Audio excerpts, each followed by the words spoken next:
Welcome to the Bridgehead with Jonathon Van Maren, bringing you cutting-edge news, commentary, and interviews from the front lines of the culture wars.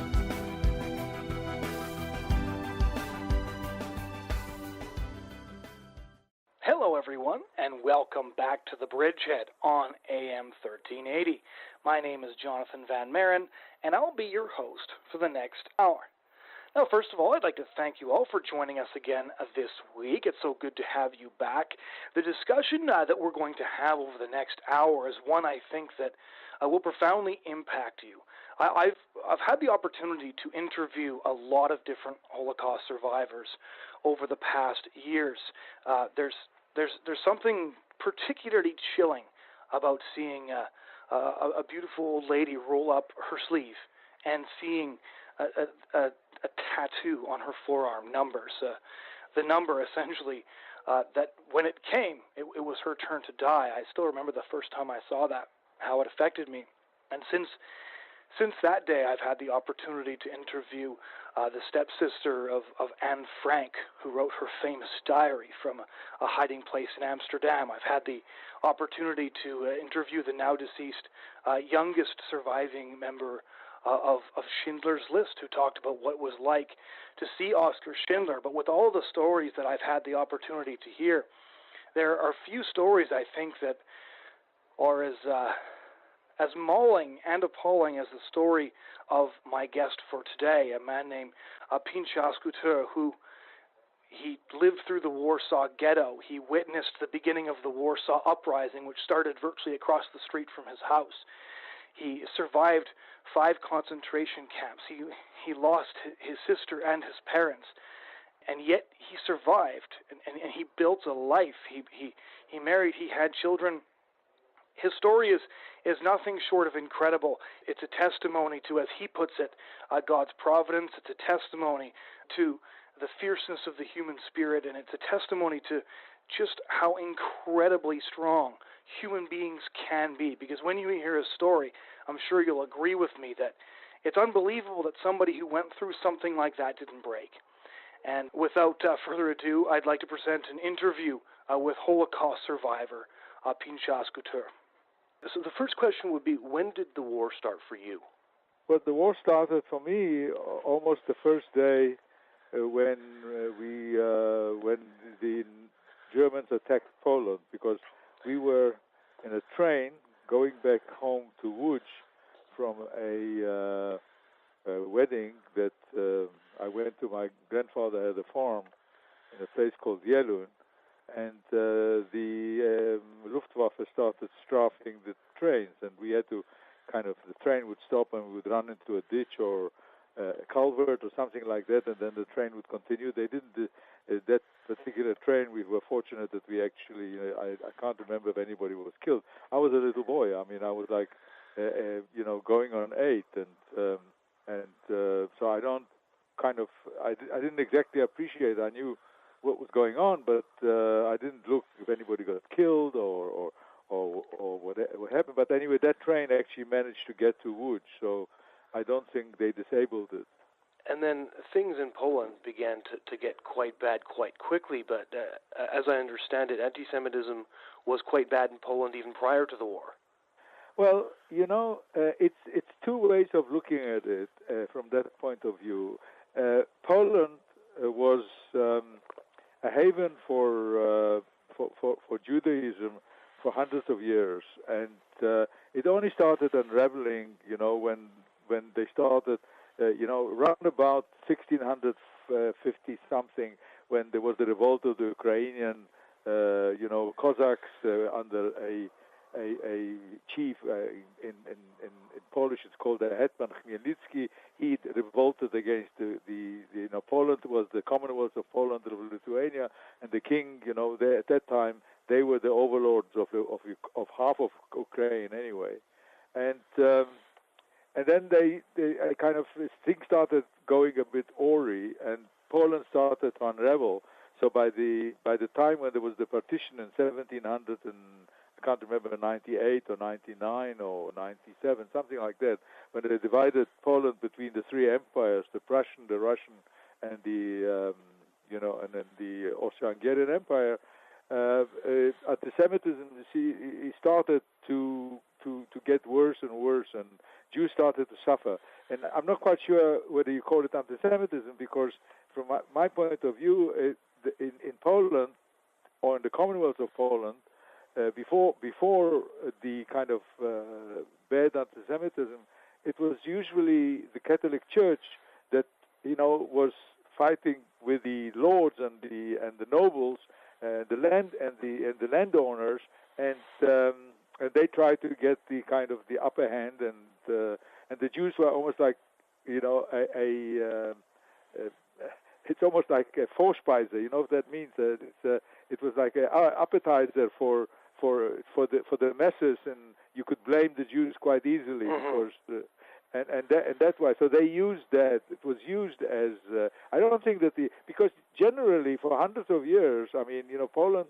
I mean, the Jews came to Poland almost the same time as Christianity. Christianity only came in 900, and in the second millennium. And well, it's kind of towards the end of the first millennium, 950 something, and then after that, what actually happened is even for quite a while there was a kind of pagan, worship in Poland, and especially in Lithuania. Lithuania only became,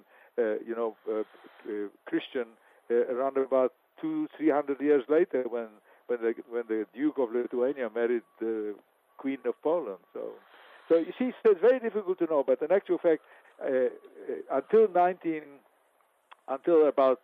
the 18th, 19th century, it was complicated. But real anti-Semitism started to rear its ugly head from 1919, when Poland regained its independence.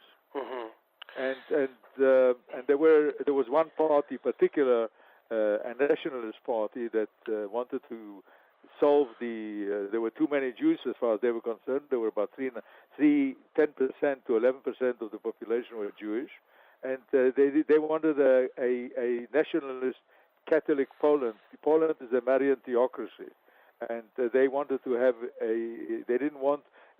they didn't actually like Ukrainians, they didn't like Moldavians, they didn't like anybody. They wanted to have a clean Poland. Right. And that is so. But there were Jewish members of parliament between 1919 and 1939. There were Jewish senators. There were people, at the municipality. There were Jewish mayors. I mean, it was a mixed bag. It wasn't just pure anti-Semitism. So when did the Nazi anti-Semitism start after the 1939 invasion, in your memory? Nazi anti-Semitism started long before. In Germany, anti-Semitism was much more. The actual pure word anti-Semitism was much more prevalent in Germany than it was maybe in Poland. In Poland, it was a religious and a ethnic kind of problem, whereas in Germany it was different. Now, but my first contact with the Germans was within a week or 10 days after they arrived, and I'll tell you the story. When the Germans, when the Nazis, when the Germans attacked Poland, behind the troops came the security service, the Gestapo, the SS. They came behind immediately, and they rounded up notables. And notables, they killed priests and rabbis and anybody that they thought, nobles, anybody they thought that may be resistance for the future of their occupation of Poland, because they had no belief that they wouldn't conquer Poland very quickly, and they wanted to get rid of all these elements that might create problems for them. So they started rounding people up. There were lots of Germans living in Poland, ethnic Germans, Polish citizens, who were left over after Poland regained its independence. For example, in Łódź, there were over 100,000 ethnic Germans. So they collaborated with them, obviously, before the war, and they made up lists. And my grandfather, who was a president, or well, I don't know what they called it then. I know the Hebrew word, and he was in charge it was like an NGO, in charge of a seminary that was making, or teaching people to become rabbis. And he was one of these lists, which I obviously got from the Jewish Community Council, because in every city, in every town in Poland, there was a Jewish Community Council that looked after Jewish religious affairs and other things, almost like quasi in education and stuff like that. So I must have got it. And they came, we shared an apartment with an interleading door because my grandfather was about 78 years old. So they came to take my grandfather, and they rang the bell. My father, the war was still on, nobody was working. So we were winemakers, by the way. We were winemakers in Poland for hundreds of years. Mm-hmm. And my father was at home, and my grandfather was recuperating from a kidney operation, so he was in bed. And there was a ring on a bell rang. My father went to open the door. They asked for my grandfather. They took them into his bedroom. He was lying there, and they thought, well, he's dying anyway, so we won't bother to take him. And they asked my father, who are you? I'm the son. What do you do? I'm a winemaker. Where do you make wine? Nowomiejska 19. There where the cellars are there. So they took him away. They beat him almost to death, and they threw him into a corner. And then they got the German military police to take all the trucks as they were passing by that street, going to the front, to come and help themselves to the thousands of bottles of wine. And when they finished with the wine, they took they were big vets that were wine which was maturing, and they broke those, took it away in jerrycans, and they destroyed something that was there for many years, apparently over 100 years, something like 100 years, and they destroyed that in like 48 hours.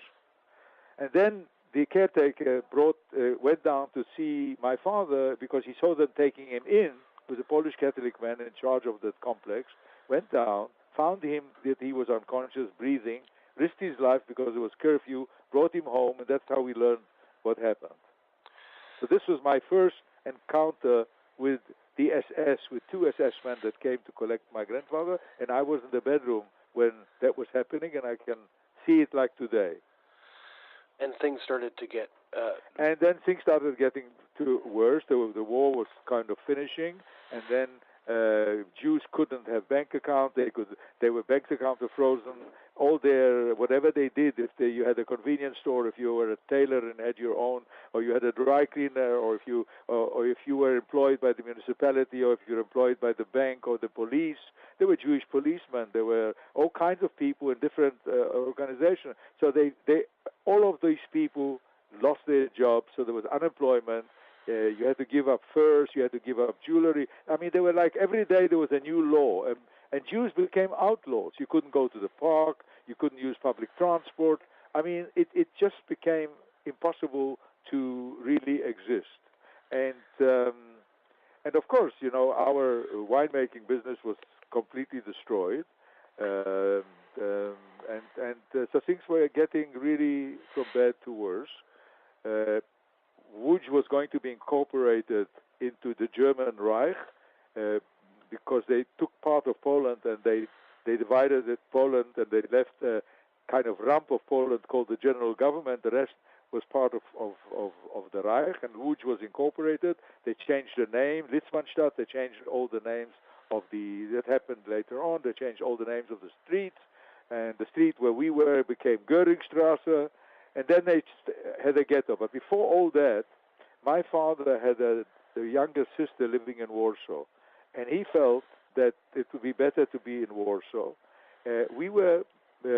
My mother was blonde, blue-eyed. She looked like a Scandinavian beauty. She was a very beautiful woman, and she was quite tall. She was like, I would say, close to 5'10" or 11. Mm-hmm. And we were twins. My mother only had two children. I had a twin sister. We were all blonde and blue-eyed. So we dressed and we went to the train station, and we went to Warsaw as Christians.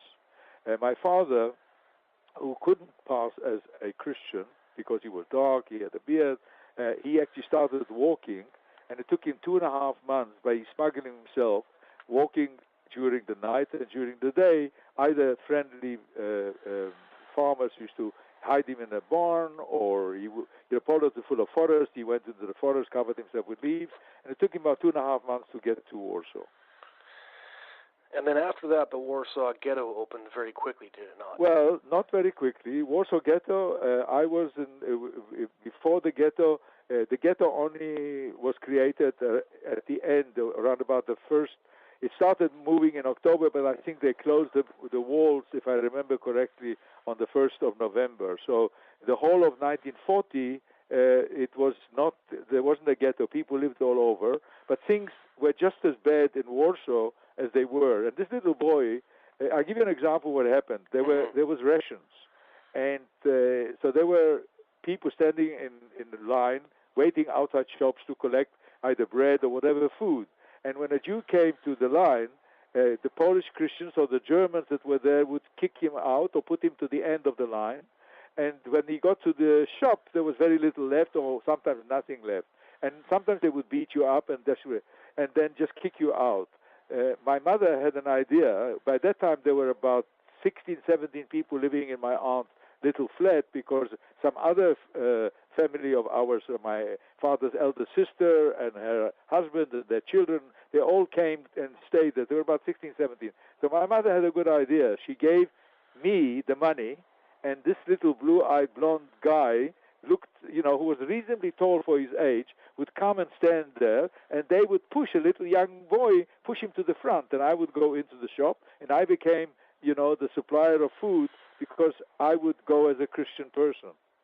And people didn't know, was I German, was I Polish, because I was blue-eyed and blonde, and the ideology of the Aryan is you have to be blonde and blue-eyed, except I think there were more Jews blonde and blue-eyed than Germans. Right. So there you are. So this is how life was. But the same thing happened. I would run the streets, and I was never scared, so I would be in the street. My sister was always at home with my mother, and I would see scenes like even not Nazis, not necessarily Gestapo, soldiers on leave. They didn't have guns when they were on leave, but they used to have a bayonet, on their left-hand side. They had bayonets on their belt. And they would take out the bayonet, collect a few Jews with beards, and try to scrape their beards off with a blunt bayonet, take skin off. Then they would get girls around and would make these elderly, religious men dance just like monkeys, and disport themselves. And people would stop you. As I said to you in Łódź, Jews became outlaws. Any person who wasn't Jewish could stop you in the street, beat you, take everything out of your pockets, rob you, and there was no, you had no way of, there was police still, the Polish police, were taken over by the Germans, and they collaborated with them, but you couldn't go to a policeman and say, look, I've been robbed or anything, and I'm talking about this is the beginning. This is the beginning. So how did things go in the intervening period for your family? Well, my father, when he came, he found a little apartment. Unfortunately, he found it in Nalewki, in a building which the front of the building was destroyed by a bomb during the bombardment of Warsaw in '39 and in the time, until it actually surrendered. But the rest of the building, Poland is Polish buildings are quadrangles with a courtyard in the middle. So the front of the building was destroyed, but the rest was still there. So he found a little apartment, and one little bedroom, and a small kitchen with the bathroom in the hallways, and he started. All he could do is make wine. So he started buying raisins on the black market, because you couldn't make now grapes. There were no such thing as making grapes, but he could make wine from anything, from any fruit or anything like that. He started set up a little kind of still in the kitchen. I went running around Warsaw. That was before the ghetto closed. Anywhere looking for empty bottles, he would wash, and he would make this wine in the kitchen. And then people would order, because Jews Friday night they make wine for kiddush. It's a kind of tradition that you bless the wine and you bless the bread. And so people would order, and people still had money, and I would go around, deliver it, and he would deliver it. And this is how we started making a living. And my mother found in the same street in Nalewki a kind of little window kiosk where she stood and was selling little cigarettes and sweets. And for about, for the time that before the ghetto was closed and a few months inside the ghetto, she had this kiosk. But after that, she found difficult to get anything because everything was on the black market. I'll give you an idea. Our official ration by the Germans, was just under 200 calories, so something like 198, 178 calories a day. Well, you know what 178 calories a day is? I mean, even I think one of the Mars bars has got more than that. Right. So, everything became black market, and people started, it was hunger. They squeezed in 350,000 people which lived in the whole area of Warsaw into about less than 4%. I don't know the exact numbers, but less than 4% of the actual area in the center of town, and they closed it off. And there was, and they started, they set up a whole kind of government. Jewish government. We had a Jewish community council. We had Jewish police, Jewish prison, Jewish prison officials. We had fire brigade. We had sanitary. We had a whole system built up by the Germans, except they could do nothing except every day the SS would come and tell the chairman of the Jewish Community Council what he wants and what he doesn't want. And they started setting up factories from Germany, both outside the ghetto and inside the ghetto, and they also asked for slave labor. People were taken out every day. Thousands of men were taken out, working on roads. People, who never, like lawyers and accountants and people that worked in textile factories, glaziers and metal workers. They became like horses because they had to work on the roads, and instead of tractors, they used human beings to pull all those rollers and stuff, and they would bring them back half dead. They wouldn't feed them properly.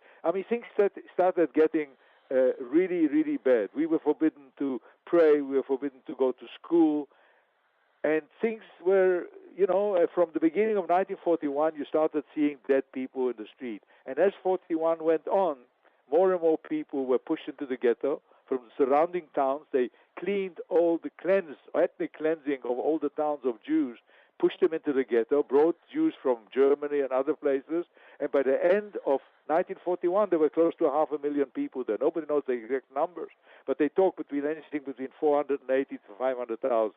And people were pushed that they would, like in my little apartment, which was very little room, my father used to bring people to sleep at night because they didn't have where to be.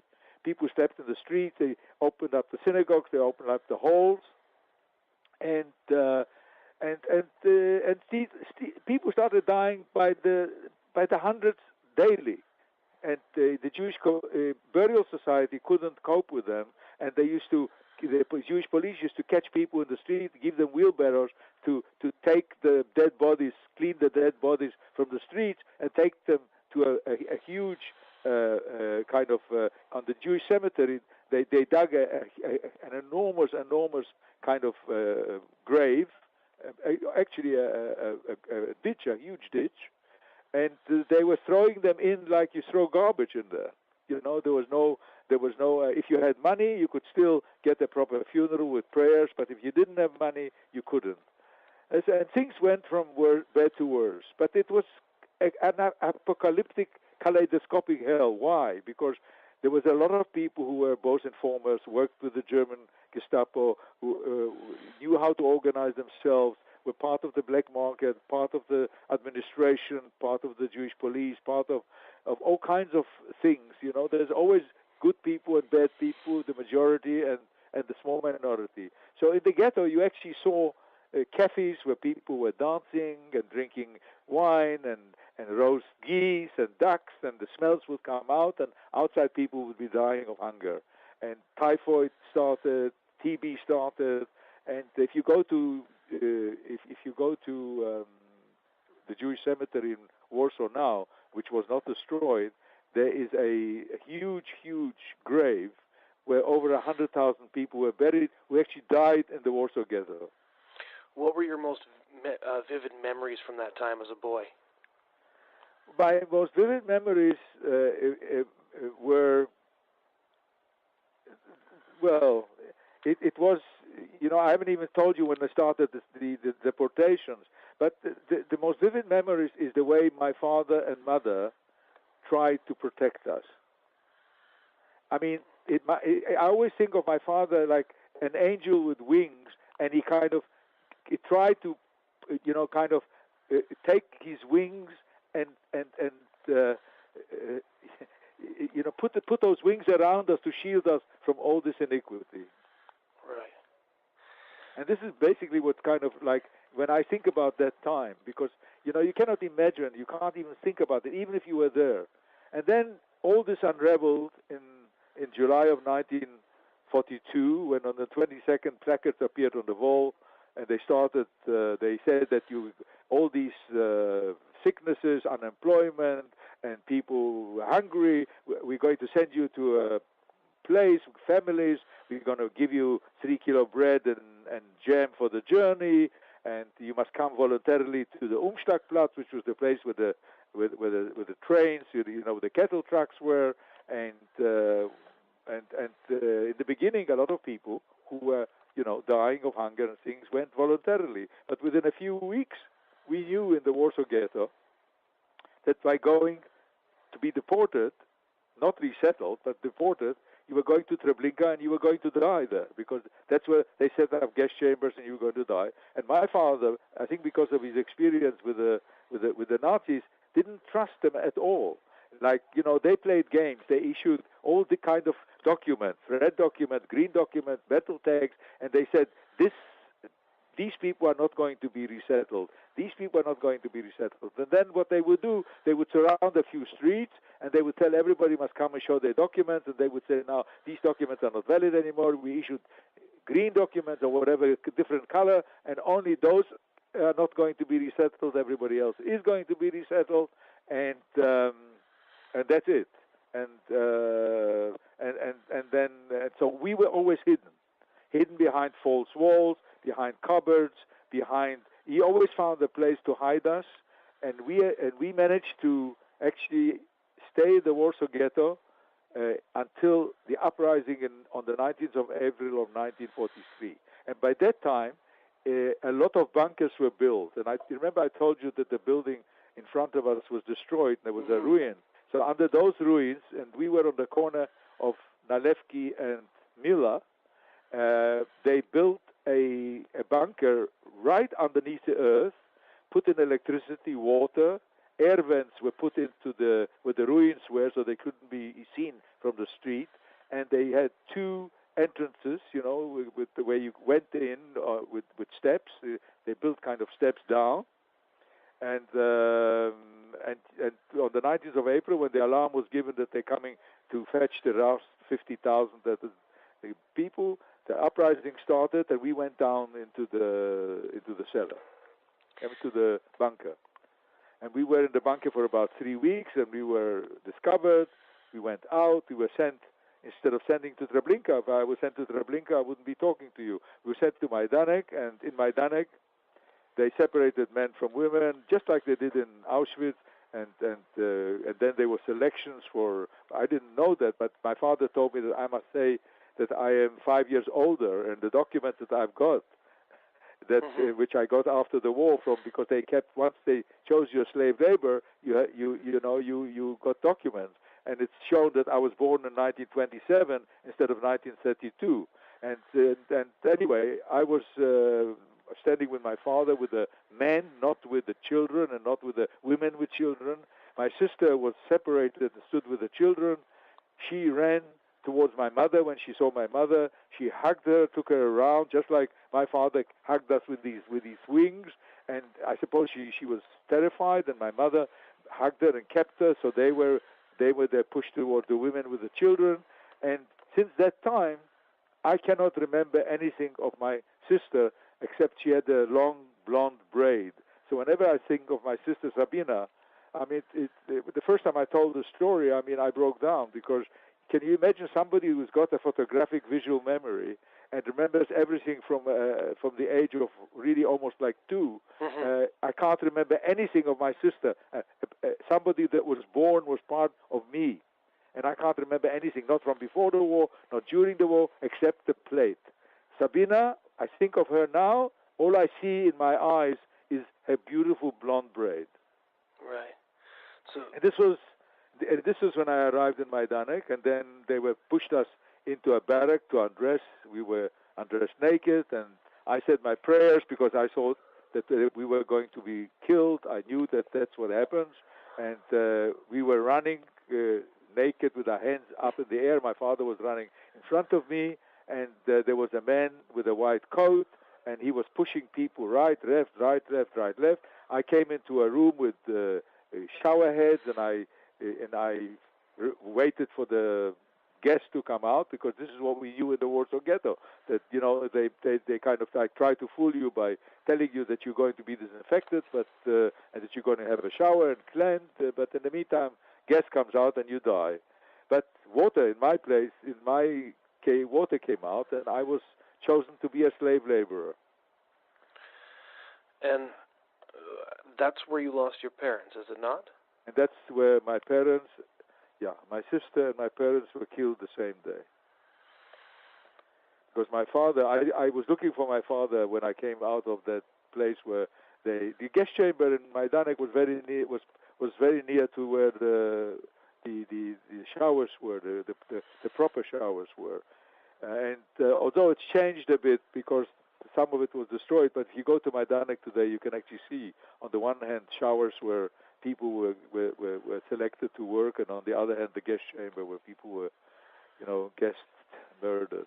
And I looked for the showers worked, and so my father, where's my father? But I saw a man who I knew from Warsaw who used to come and sleep in our little kitchen, and I asked him where my father was, and he didn't answer. He just lifted his eyes to heaven, and in such a way that this boy of 11, understood that his father was killed.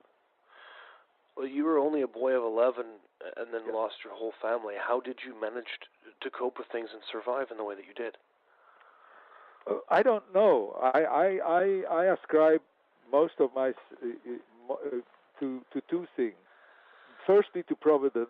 I was a religious Jew, and I believe that providence kept me, because all the town. If I have to tell you everything that happened from then on, it was first week of May of 1943 to 1945. I mean, it will take me at least another hour to tell you everything that happened to me, and all the different camps that I went through. Because I went through, I was selected to work in somebody wrote a book about it who was in that camp, Skarżysko, where I was sent to from Majdanek, and he called it in the factories of death, because people were worked to death instead of murdered, immediately. So I was in Skarżysko, I was in Częstochowa, I was working in an iron works like Hamilton, loading huge ingots of steel onto wagons. I was in Buchenwald, I was in Kolditz, I was in Theresienstadt, I was on a death march, and eventually I liberated by the Russians on the 8th of May. But what kept me was, I would say, providence and chance, one of those two, because it is impossible to believe that you can survive the things that I went through. It's just impossible. I was selected a couple of times to be murdered, and I managed with the help of a Jewish policeman in Skarżysko. Twice, once one Jewish policeman, another time another Jewish policeman, saved my life by, taking my rags off and dressing me properly with the last election when they were liquidating the camp. And food was scarce. You got very little rations. You worked 12 hours a day. Typhoid. I had typhoid I nearly died of typhoid in Skarżysko. I was then in Częstochowa, which was before I was sent to Buchenwald, I was in Częstochowa, Żelazna Huta, where I worked in this iron steel, and that camp was a better camp because there was a Jewish. Those working camps had the Jewish administration, and depending on how good or bad the Jewish administrators were, things were either better or worse. And also, at the end of 1944, they tried to keep the slave workers alive because they couldn't replace them. Right. Because all the Germans were being, taken to the army. They were being, they already took 60-year-old men to the army, so they needed slave labor. So they gave us a bit. We worked for Hassak, Hugo Schneider Aktiengesellschaft, a company that was owned by the German banks that exist today. The shareholders, all the shareholders were, and it was an armaments factory. Started before the war, and they took over factories in Poland and in Germany. And I finished up with working through there in all their different, factories, and that was, and I survived. Thank God I survived. You were a survivor of 7 different camps, which is Five. 5. That's right. Not 5. No, Majdanek, Skarżysko, Częstochowa, Żelazna Huta, Buchenwald, Kolditz, and Theresienstadt. In Theresienstadt, I was there on a death march after walking from Kolditz all the way to Czechoslovakia, Theresienstadt, and about half of us were murdered on the way because if you couldn't keep up, you were. I'll give you exactly what I mean by providence. When I arrived in Kolditz, I was asked when we had the roll call. The commander, which was then just an ordinary staff sergeant, SS staff sergeant, elderly one, about 50 or 60 years old, he said if there's young people here, they must step out. Now, young people never stepped out because young people were not regarded as workers. They were murdered. Right. But I stepped out. Don't ask me why I stepped out. I stepped out. And he took me by the hand and took me to the kitchen where the kitchen was, the SS kitchen where they prepared food for the SS and for the whole camp. And of course, working in the kitchen, you can eat. Right. And that built up my strength. So that on the death march, I managed to walk all this way from Kolditz, which was near Leipzig, all the way to Theresienstadt, where about 1,500 of us, started off, and half of that, about 750 or 60 or so, arrived in Theresienstadt about 3 weeks before the end of the war. One of the things that you've talked about often is the cruelty of people, where there was the people in the camps and those who ran the camps attempted to dehumanize them, but those who ran the camps also became somehow less than human themselves in many cases and ended up doing all sorts of horrifying and sadistic things. Absolutely. I mean, I will tell you my welcome at Majdanek the first night when we were assigned to a barrack, and then we were given a little bit of something to eat, and then we were, as soon as lights were out, we had to go and sleep, and I was assigned a bunk at the bottom. We slept on straw, and when I woke up in the morning, I saw 3 young men hanging from the rafters. And of course, I was a Hasidic little boy, religious. I didn't know anything about anything. I didn't know what was going on. And I saw that they committed suicide. But later on, I was told, and I wasn't told the whole story because I didn't, I didn't suppose they're young men. They didn't want to. They told me that they were murdered by the Blockaltester. The Blockaltester was a German criminal, who was serving his time, brought from Germany to become in charge of a barrack, and he had 2 helpers, Stubendienste, who worked, where they were the kind of the overlords of that. And he was a sadistic man, and I was told that he killed people at night. I mean, obviously now I know what he did, that he was a sadist, a pederast or whatever. But the fact was that at that time, that was my kind of welcome to see that. And then I was beaten by a couple so badly in Theresienstadt, in Majdanek, and how I survived that I have no idea, because I was lying on a kind of little. It's a whole story about me working in a little garden in front of the barrack. Anyway, he came just outside a German couple arrived, asked me what I'm doing, and I said I was told by the Blockaltester to look after the cleanliness of the barrack and all that, and I was just lying on, because I was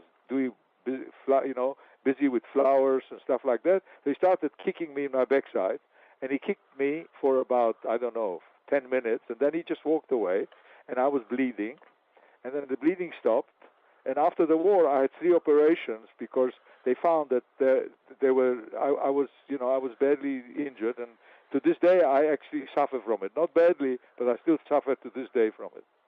And it's incredible that the types of things that could go on, and you seem to have been in many of the camps that are discussed now. And what are the sorts of things that you saw? Somebody like me who can't even fathom the types of things that you're talking about, who can't even fathom the things that my grandparents tell me about after having lived through the war in Europe. Paint us a picture. What was it like? Well, you see, for example, you take Majdanek. People always talk about Auschwitz, which was, of course, Auschwitz was an extermination camp, so was Majdanek. But Majdanek was also a working camp. It had 5 fields, 5 kind of separate fields. And a lot of the prisoners there were not Jews. They were, eventually, they were prisoners of war, Polish resistance, Polish people that were arrested, and there was a one camp there, one next to each other, and one of a female camp, and the majority of the guards were Ukrainians. The Ukrainians were, according to what I saw, and according to the suffering, Majdanek was one of the worst camps because they did it, like, for example, people that were guests, all right, so they were guests and they were killed. But those that were working were tortured on a daily basis because they used to use them, as I told you, instead of using, road machinery, they used human beings as horses to use those rollers and make roads and make bridges and cement things, and really very hard labor. And when they didn't have anything to do, they would, and I was involved once. I was caught, to an Arbeitskommando, where they took us to a place where there was a huge mound of stones, and we had to run about a kilometer to put these stones somewhere else. So I thought, well, all right, we're running with the stones, and while you were running, they were hitting you with rifle butts and whips and the kapos, not only the Ukrainian guards, but the kapos and everything else. And what's more, the Ukrainian guards loved to kill people, but they didn't kill them by shooting them only. They would split their heads with spades. If they didn't like how you worked, or if they didn't like you, they would just take a spade and hit you. And every day, when the people came back from going to work outside the camps, they would always bring back half a dozen or more of people that were killed while they were working. You cannot imagine the cruelty and the torture that went on in Majdanek. It never, in Auschwitz, they never had such torture as they had. They had different kinds of torture and different kinds of things. But the Ukrainian guards, who were the majority of guards in Majdanek, they were so horrific that you cannot imagine that the Poles that were there, it's regarded today, people are scared actually to go there. They don't like going there because it gives you the heebie-jeebies just to go into the camp. So that was Majdanek. And then it depends, as I told you, in certain camps you had good people who were around the camps. I'm talking about now working camps. In Buchenwald, by the time I arrived, the criminals were the communist or left-wing German prisoners managed to get help to take over the internal administration. These were German prisoners who, I suppose the SS, by that time it was already end of 44, beginning of 45, and they kind of saw where it was going. So the left-wing communists managed to take over the running of the administration, and when they ran the administration, Buchenwald was terrible because there was no food. People were just dying from hunger by the hundreds. You went to sleep with 1,000 people in a barrack, and in the morning you took 40, 50 bodies out to be counted and then taken to crematorium.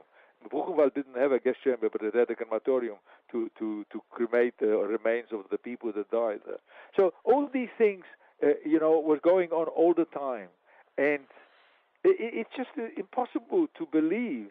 I mean, when I read a book about what happened in Skarżysko which was the longest. I was in that camp for a year, and it was the only reason I survived that camp is because a Jewish policeman who had a wife there, the Jewish administration had special privileges, so they could have, like the Jewish commander of Skarżysko, a woman.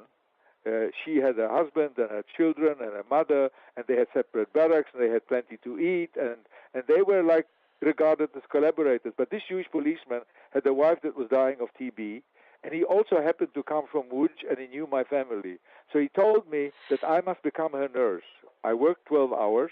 When I came back to the camp, then I would look after her. I would wash her. I would clean her. She was dying of TB. She was incontinent, and I would wash her clothes, and I would wash her, everything that she was sleeping, like pillowcases and sheets and whatever. And he would give me extra food, and he would kind of shield me from and he saved my life at the end because I was selected to be murdered by the commander.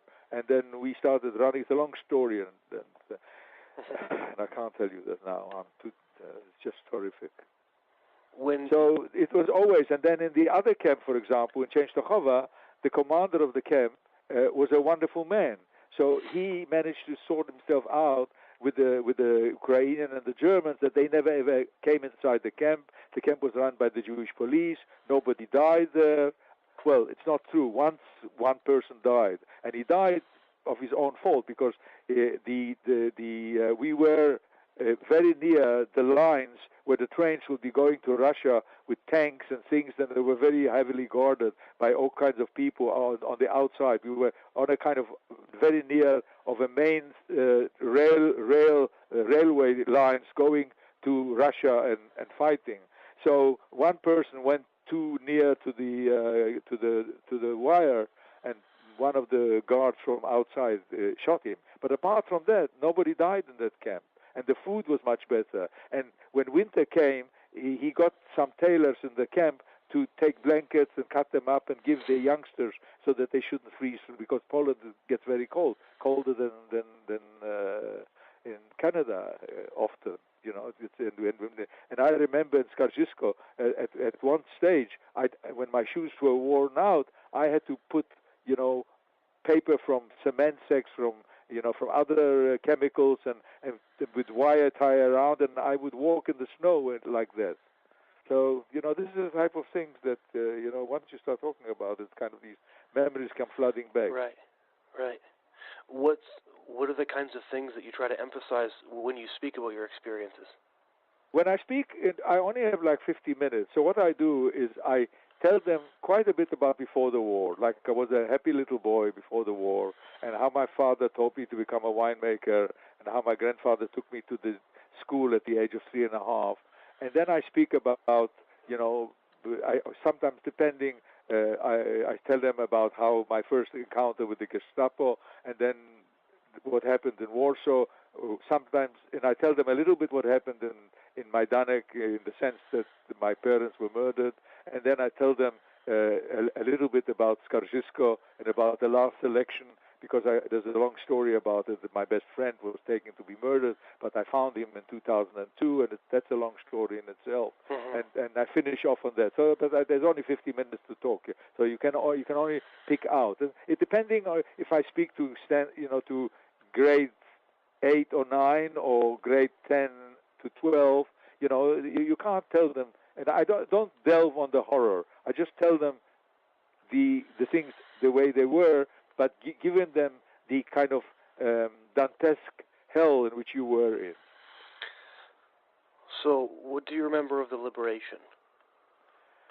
The best thing for you to do is take out a book by Sir Martin Gilbert called The Last Day of the War. Mm-hmm. I read it. You read it? Mm-hmm. Have? I have, Well, yes. in there you found my story. That's right. The story of the horses. I didn't make that connection till just now. That's me. No kidding. Yeah. That's the day of liberation. That's what happened. And when people who haven't read the book, I can tell them the story, but it is verbatim, because he actually did exactly the letter that I sent him. he printed everything. Of course, he kind of, my English is not as good as his English, so I mean, it's better English, but basically, the story is exactly the way it happened. And you've spoken a lot on coping with what you remember since, and dealing with the horror that happened all those years ago. How do you cope with it on a day-to-day basis, living with all these memories? Well, it depends. It's for the first 10 years of post-war, from when the war finished, I was 13 years old. So, and I had my bar mitzvah in Częstochowa, because that camp was the best camp. I call it a spa, because that camp was so different to all the other camps. And fortunately, I was there for a few months. From August to I think end of November, August, September, October, November, maybe December, because I think in December we were sent to Buchenwald. So I had my bar mitzvah there. So for the first 10 years after the war, first of all, we were taken to England. We were, after 3 months in Theresienstadt, where I worked with my horses, and I was employed by the Russians as like a cartage contractor, and I looked, and the horses became like my family, and right. I built a stall for them and everything, and it was really something, very close to me. And then we were taken to England, and in England we were rehabilitated. We were in Westmoreland in the Lake District. I know if you know the Lake District, it's very beautiful. And in an old camp where officers, they built a camp for training for officers, so they had all the facilities, sports field and halls for games and indoor games, outside games, soccer, football, and we were just there for about 3 months. And then I went to a orphanage, but to a yeshiva orphanage. You know what a yeshiva is? Yes. So I went to a yeshiva orphanage, and for 9 months I was in a yeshiva orphanage, because the rabbi that was in charge of our camp in Westmoreland, he knew that I came from a religious family, and he also even knew, because my grandfather was a very famous, Talmudic sage, very close to the Gerer Rebbe. So he sent me to a yeshiva, but it didn't. I was not well treated there, and I didn't like it. And after 9 months, I went to a different orphanage, and I started, trying to get some education. But eventually, I didn't like being in an orphanage, because I didn't like being treated like an orphan, and having to So I asked the Jewish organization that kind of was in charge of us that I wanted to live with the family. So they found me a family, the Diamond family, and I became almost like one of their sons. Mm-hmm. And while I was in England, and I went to work at the age of 14, I started working, and I earned, my wages, and I started reading a lot. I was a voracious reader already before the war.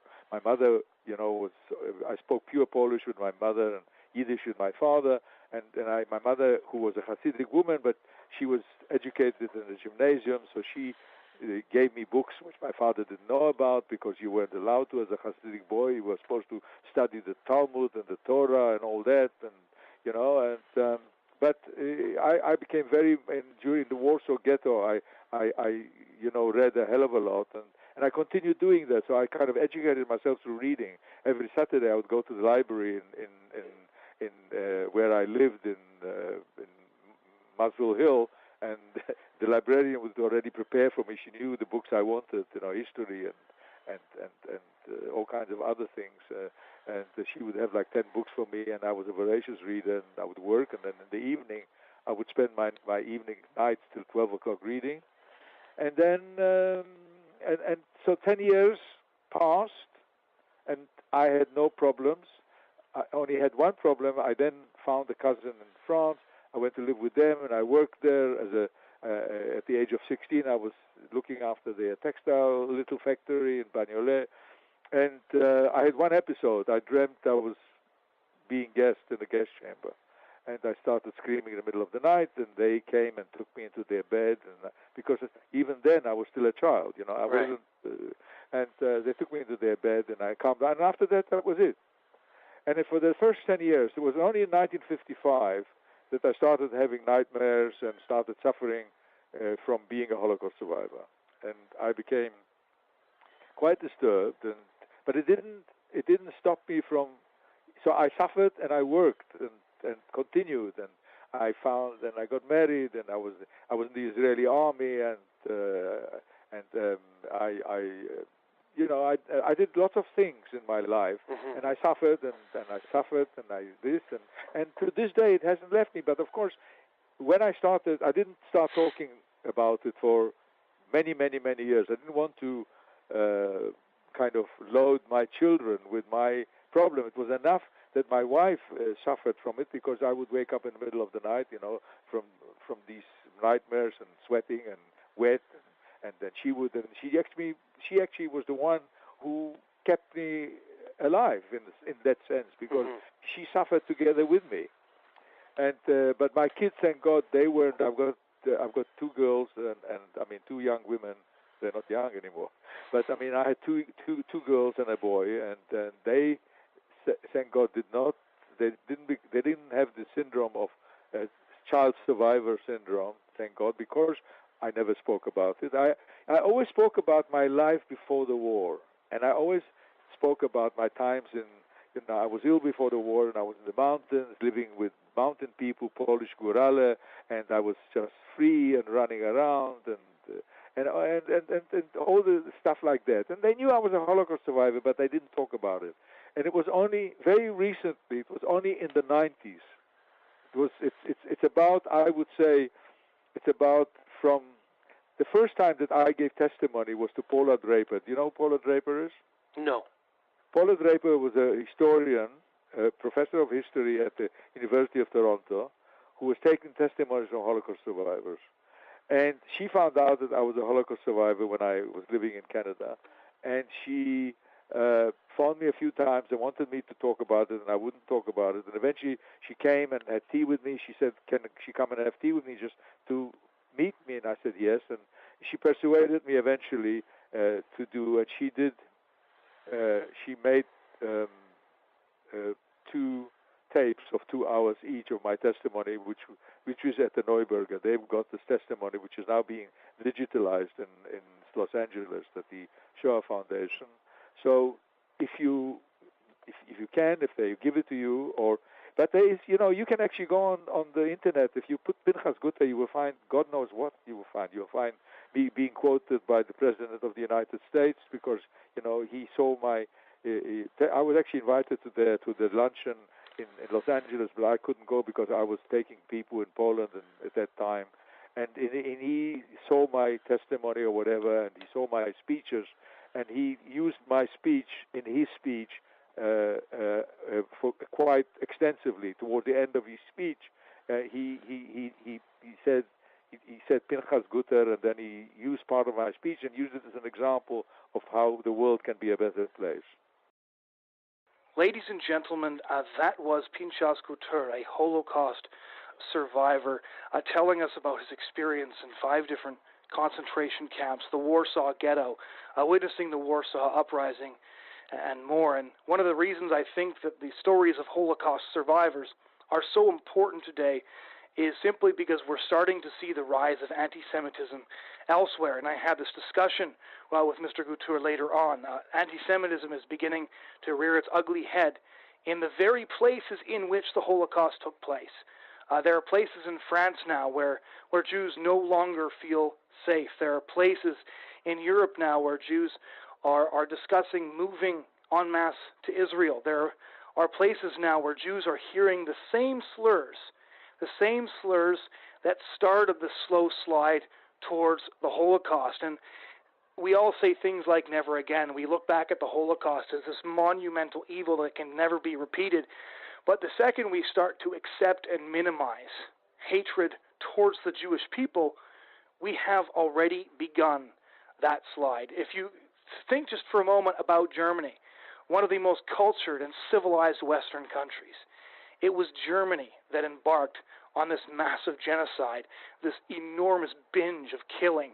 And it's something that nobody could have predicted, nobody could have imagined. When Eric Metaxas was writing in his biography of Dietrich Bonhoeffer about the Holocaust, he said it was like these demons passed through a rift in time and destroyed all of Germany's past as well, because after the horrors that took place during the Holocaust, no one would be able to imagine that Germany had ever been good.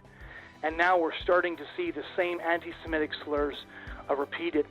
And this is something I think we should all be paying very close attention to. We should be listening to the stories of these survivors while they can still tell them, and we should take to heart the lessons found in these stories. Thank you so much for joining us again.